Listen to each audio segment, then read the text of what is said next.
So మనం present Maripeda మండలం కుడియా తండ మహబూబాద్ డిస్టిక్లో వెంకటి గారితో ఉన్నాం, ఇస్లత్ వెంకటి గారు.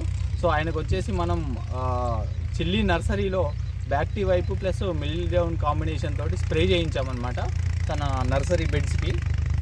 సో ఆయన తన యొక్క రెస్పాన్స్ ఎలా ఉన్నది ఏంటి అన్నది మనం రైతు మాటల్లో విందామని.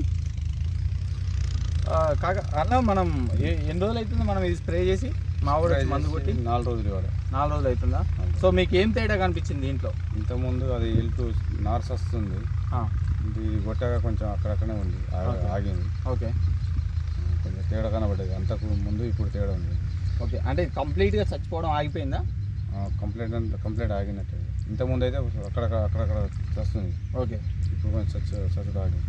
ఇప్పుడు మీరు ఈ మిల్డౌన్ మన బ్యాక్ వైప్ అని చెప్పేసి మీ రైతు సోదరులకు మీ ఊళ్ళో మీ గ్రామాలలో మీకు తెలిసిన వాళ్ళతో మీరు చెప్పగలుగుతారా మన ఐపీఎల్ కంపెనీ గురించి, ఐపీఎల్ బయాలజికల్ సెంటర్ గురించి, మన ప్రోడక్ట్, మన బ్యాక్ వైప్, మన మిల్డౌన్, ఇవన్నీ చెప్పండి. మీ పక్కన ఉన్న పొలాల వాళ్ళ పక్కలో ఇప్పుడు వచ్చి అడుగుతలే మా తమ్ముడు, మీ నారు ఆగిందన్నా ఏం మందు కొట్టామని చెప్తూనే ఉంటాను.